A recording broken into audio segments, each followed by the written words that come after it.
Hi అండి, భద్రాచలం అయితే వచ్చేసాము. మనకు ఎదురుగా కనిపించేది మాత్రం సీతారాముల గుడికి వెళ్ళే రూట్ అనమాట. ఫస్ట్ అది ఇంకో రూట్ కూడా ఉంది, అది పార్క్ దగ్గర నుంచి ఉంటుందండి. మీకైతే నెక్స్ట్ వీడియోలో ఒక ట్విస్ట్ అయితే చెప్తాను, చూసి ఎలా ఉందో అయితే చెప్పండి నాకైతే. ఇదైతే భద్రాచలంలోనే టాపెస్ట్ పార్క్ అనమాట ఒకప్పుడు, కాకపోతే ఇప్పుడు కాదండి. ఇక్కడికి వచ్చిన వాళ్ళు కొంతమంది తీటలు ఉంటారు కదా, వాళ్ళైతే ఇక్కడున్న స్టాచ్యూస్ అన్ని పగలగొట్టారు. ఇక్కడ మొత్తం రాధాకృష్ణులేవి, ఆంజనేయ స్వామి అయితే పెద్ద ఉంటుందండి స్టాచ్యూ. చాలా అంటే చాలా బాగుంటుంది. నేనైతే ఆంజనేయ స్వామిది అయితే వీడియో మీకు నెక్స్ట్ వీడియోలో అయితే చూపిస్తాను. అందులో ఇంకోటి కూడా మేము నెక్స్ట్ వీడియోలో అయితే మీకు చెప్తాము. ఇదైతే ఒకప్పుడు చాలా బాగుండేదండి, ఇప్పుడు అలా లేదు, మొత్తం మారిపోయింది.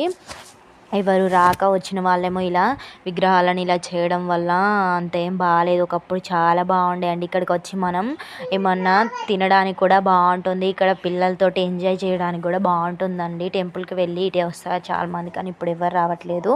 నెక్స్ట్ వీడియోలో అయితే పూర్తి వీడియో చెప్తాను.